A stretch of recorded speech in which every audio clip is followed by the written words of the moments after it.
Hey guys, this is Zoe from Catalyst Crime and Cradle of Filth, and you're watching Richard Metalfan. Hey everyone, welcome back to another episode of Richard Metalfan Interviews. This is episode number 68, and today's guest we're talking to Zoe Marie Federoff. She is the vocalist for the band Catalyst Crime, and she's also a keyboard player as well. Oh, and she's the new keyboard player for a little-known band called Cradle of Filth. So today we're going to be talking to her about her musical journey from where she started to now, as well as talking about her history, like playing in other bands, joining Cradle of Filth, and a lot more. So without further ado, let's go talk to Zoe. So what's up, guys? I am here with Zoe Marie Federoff from Catalyst Crime and a little known band called Cradle of Filth. How are you doing today, Zoe? Very well, sir. Yourself? Can't complain. And before we get started, I just want to, everybody, today is Zoe's birthday, so everybody wish some happy birthday for Zoe in the comments. Thank you, guys. Appreciate it. Yeah. So basically this format is I want to go through your catalog as well as your musical journey from where you started to now. But before we go into that, I want to dive right back into the very beginnings. What were the first bands that got you into metal? What made you want to be a vocalist and also keyboardist? Well, the first bands that got me into metal were the bands that my dad introduced me to growing up, which were Iron Maiden, Queensryche, and Fate's Warning, and Metallica. All the staple classics, of course. My dad is a huge metalhead, and he's completely the reason I started listening to metal. But what made me want to start doing metal, as in performing and singing and writing songs for it, is when I was 12 or 13 years old. I stumbled into Nightwish, Epica, Within Temptation, and Camelot. And this was all really interesting and new for me because it was symphonic metal. So there were these really interesting classical elements. And also because the female vocals in these bands were all clean female vocals. It wasn't Lita Ford, Joan Jett. I love those vocal stylings, don't get me wrong. But instead of putting on this like rock edge, this like bad bitch sound to their vocals, the singers I was listening to in these bands like Tadia and Simona and Sharon, they were all singing with either clean or classical vocals or pop vocals at times. And that was really interesting to me. So that was when I was like, okay, I want to make that kind of metal. I really enjoy that. And that's interesting because you're kind of in the same boat as me because my dad got me into metal, like the classics, Maiden, Priest. I even have a bootleg Maiden blanket that I got for Christmas last year. But it's still a badass blanket, and Maiden's like my favorite band ever. So, but anyway, like let's go into like your first band was called Insatia, or was there any other bands before that? The only thing before that is when I was in high school, I was in a Scorpions cover band. There's a little Oh known wow, fact, but yeah. that's awesome. So tell me about Insatia. How did you all form and the origin stories and all that? Gosh, that was my baby band. So I got to reach way back into my memory at this point. I joined Insatia when I was, I think, 18 or 19 through a Craigslist ad. It was a local gothic metal band that was looking for clean female vocals. And so I answered the ad, I auditioned, I got along well with the guys. And yeah, that was like my first territory into writing original material and performing in something, in one of the genres I was really passionate about. So, but that was, again, that was quite a long time ago now, over a decade at this point. Yeah, it came So out 2013, the first release. I think that band, at the end of the day, it was a good first experience for me in terms of songwriting. But we were also just so young, and the music wasn't mature, and we weren't mature. So eventually, something bigger had to come along. Yeah, but I also want to continue on with Insatia, like that first release, Asylum Denied. That was a really good album. Like I still love the video for Image of Stone. So, and I think Oh, thank it's you. kind of like a slower song compared to what you would do later in your career, and I think you've definitely have evolved since. Well, thank you. I appreciate that. It's fun to take those trips down memory lane because I know we filmed the video, I think, for Image of Stone when I was like 20 years old. So it's been a while. It's really fun to look back, though. I'm glad you enjoy it. Yeah, and then the next album, Phoenix, a Flame, was like there was like a 4-year gap. I was curious why was there like a time between the two? Did you all just wanted to like really make a good album? We had some lineup changes in the meantime because I wanted to keep going with music in a serious direction. And the guys that I was, oh, I apologize. All right, there we go. No, the guys that I was performing with at the time, they were like local Arizona guys, and I wanted to. Who keeps calling me? I apologize. Let me turn this off. Yeah. Yeah. Hey, we're doing an interview. Yeah, go away. Let me make sure that doesn't happen again. I do apologize. Why would anyone be calling me on a Saturday? Good grief. There we go. What happens in interviews stays in interviews. Sorry about that. That's all good. Yeah. So basically, the guys I was working with were kind of local Arizona guys, and I wanted to keep going to the next level. I didn't want to just be playing local shows. I wanted to be submitting to record labels, writing and performing live and touring. And that's just not a lifestyle that everyone can get accustomed to. And that doesn't mean there's anything wrong with the people who can't do it, but some people develop, lives, families, and jobs back home that just don't let them live that kind of a lifestyle. And so it took 4 years to start surrounding myself with musicians that had the same goals as me, that wanted to take it to the next level. So that would be the main reason for the gap. I think the other reason for the gap is that in 2013, I actually had a daughter, I had a baby. And wow. So spending a little bit of time focusing on her those first early years was really, really important. Yeah, got to be a good mom. That's my first priority in everything I do. Yeah, but still continuing with Phoenix of Flame, I think it has a bit of an edge compared to Asylum Denied. It has like more keyboard driven, and I really love like the title track. That's probably like my favorite song from that album. Oh, thank you. Yeah, that was my favorite song to write on that album. Yeah, that album was also my introduction to writing keys as well. That was when I first started to take an interest really in playing the keyboards. So yeah, because I wanted something that was a little bit more power metal at that point as opposed to gothic metal. Yeah, and then of course that same year your Insatia broke up. Was it because of like the musical differences and other things? It's funny. Looking back now, because again, this is all so many years ago now in my mind, the band was really self-limiting in some ways. We still didn't have the right chemistry or composition to keep going in the direction I wanted to go in, because I wanted to evolve further into straight up symphonic metal. And not everyone that was around me was quite feeling the same feelings that I was feeling towards the music and where we should go with it. So when Insatia ended, I took the guitarist with me, Kaylin, and then the rest of the guys and I, we parted ways amicably, and it was what it was. Yeah, and then how did you start up Catalyst Crime?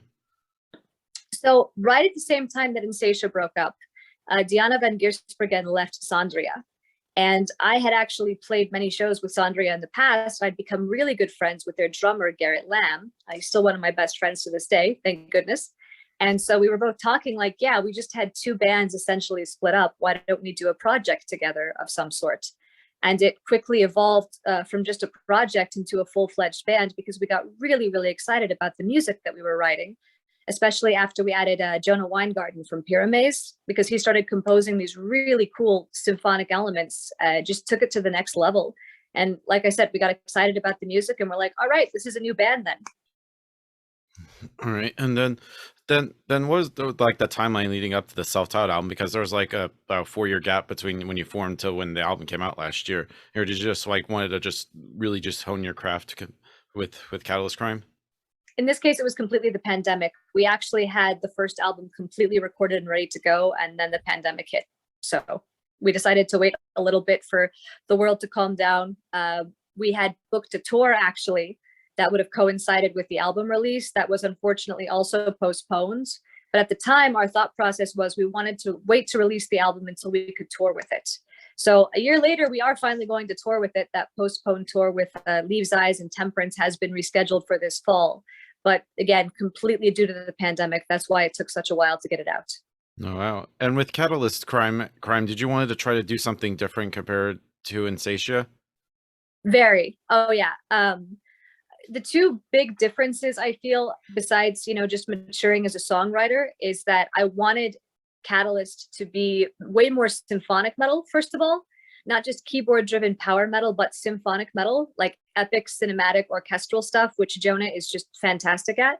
But also I wanted to add death metal vocals and some more progressive elements to it that I felt, I really hadn't gotten to do with Insatia. I don't know if that was so much because I wasn't mature enough yet as a songwriter, or because the musicians around me in Insatia were not geared to think that way musically. But I do know that when we formed Catalyst, I wanted it to be symphonic progressive metal with death metal elements and like big cinematic scores. Yeah, and you definitely have a well. I love like you do harsh vocals in there, and it makes the song sound even more brutal and have an edge to it. Thank you. You're gonna hear a lot more of that in our next album too. I want to do way more harsh vocals on the next one. Yeah, and I'm looking forward to that.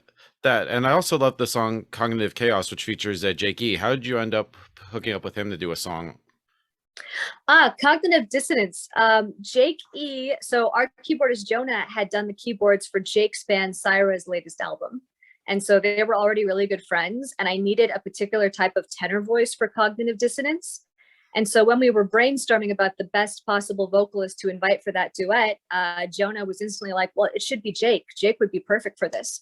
And we asked him and he was totally down and he did a fantastic job. Yeah, and I'm working with like him. Does that like open like doors for new ideas vocally? The vocals were already written for that song before we asked Jake to join. Most of the time when I'm working with a guest, I've already written the vocals I have in mind. I do allow people some creative freedom because I want them to sing something that resonates with them at the end of the day. But when I wrote Cognitive, it definitely was with a voice very similar to Jake's in mind. So he just fit the bill perfectly.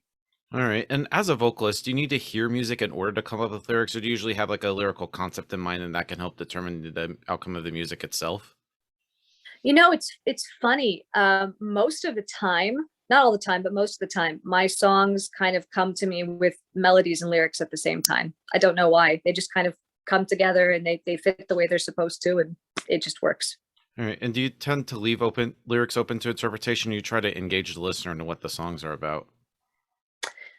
I think that it's really important when people listen to music that they have the opportunity to examine their own lives through it. And so it's kind of presumptuous in my mind to try and impose my meaning on the way people listen to my music. I mean, there's always some bits and pieces there that I'll discuss. But overall, I want the music I write to be a lens through which someone else can examine their own life experiences, their own feelings, their own thought processes. All right. And can somebody's like own interpretation of the lyrics maybe look at yourself differently as an artist? It's always fun when people tell me what they interpret my lyrics to mean. I enjoy it when people come up with different interpretations and ideas for it. I don't think it necessarily changes the way that I view myself and what I'm writing for myself, but I really enjoy seeing what people come up with. All right. And then kind of shifting topics, like, you recently had joined Cradle of Filth. How did you end up hooking up with those guys? Very last minute, I must say. They had a need, they had an opening, and I was able to fill it, thankfully. Very, very happy to help out in that sense. We had a lot of friends in the same camp, and so when the need arose for a keyboard player / female vocalist, they called me up and I said I could do it. So Yeah, and it's cool because I remember seeing you for the first time last month in Atlanta, and apparently we had our mutual friend Lindsay Schoolcraft, and I remember you were actually talking on the phone with Lindsay, and I was like, "Hey, what's up?" And that's pretty much how I met you and all. And I had no idea you all were like pally pals. oh, Lindsay's great. Lindsay is one of my favorite people on earth, and it's really nice because I think a lot of people would assume that if a current keyboardist is talking to the former keyboardist that they're bitching about stuff or complaining, but no, what Yeah. really happened is I asked Lindsay to tell me her favorite thing about each member of Cradle of Filth. Yeah. Just tell me what they love and what you love about them, and she graciously obliged.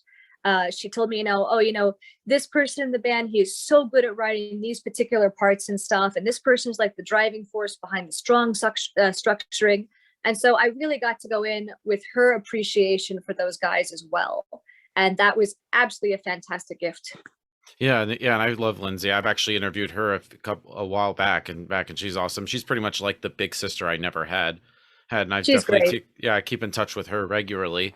And then when you joined up Cradle of Filth, were you like looking at albums such as like Cruelty and the Beast, Midian, Amphetamine, and be like, this is what you need to do? Or did like Danny and the rest of the guys wanted you to like bring your own mix to the band? Basically everything I'm doing right now is according to what has already been written for the band. I'm not really adding anything new at this point. And it's, because I had such a short period of time too, I had to learn stuff very, very quickly. So there really wasn't a lot of time to come up with my own interpretations for things. I've really just been learning the stuff the way that it's been written. I have, however, been invited to contribute some new keys to an upcoming Cradle release. So this has been my first chance lately to kind of delve into how I would interpret a Cradle song. So I'm excited about that. Awesome. And with playing live, do you try to like stick to how it is originally on the albums, or do you try to like add like your own little spin to the songs? I'm just sticking to how it is on the albums at this point, because again, short notice, not a lot of time to prepare, first tour. That may change as time passes, but for right now, I'm just trying to play the songs as they've been written. And awesome. And got a couple more questions for you. You kind of like going back into songwriting. How do you know when a song is done? How do you know when it's, what an interesting question that is. I know when a song is done, like when it doesn't need any more extra ornamentation. I guess when I feel something here, when I feel in my heart that I've told the story I want to tell with this song, because one thing I will say is all my songs are a story or a part of a story. When I feel like it's told the chapter it needs to tell, then I can stop. Awesome. So then the final question I want to ask you is coming from Arizona, because I'm not really too familiar with like the Arizona metal scene. So was there like a scene in Arizona that you felt part of, or was it for your goal to like get outside of your state to get and play in front of different audiences and stuff? You know, we have some really good bands in Arizona, but I've never really been part of the scene here, for better or for worse. I definitely, there's people here I respect and admire. It was actually because I didn't have a keyboardist, so I didn't have a stage-worthy keyboard to take on tour with me last minute, because again, this was all so rushed. So I had to ask a keyboardist from a local Arizona band to borrow his Roland, and now I own it, which is great. Wow. But he's in a fantastic band called Adavant. They're epic folk metal. So there's definitely some good music here in Arizona. But yeah, I confess I've never really been part of the scene here. Awesome. And so before we go, just want to thank you for this interview. It's cool now that I've interviewed one third of Cradle. I've actually had Danny on last month. My goal is to eventually get the whole band on it at one point. Is there anything else with the Catalyst Crime and Cradle of Filth you would like to plug? No, I'm excited to be working on both bands' material right now. Catalyst has an album that we are recording at the end of the summer. Cradle has all these upcoming festival shows and a European tour this fall, so I'm going to be very busy, but also very happy. Awesome. So everybody, Zoe from Catalyst Crime and Cradle of Filth. We'll see you next time.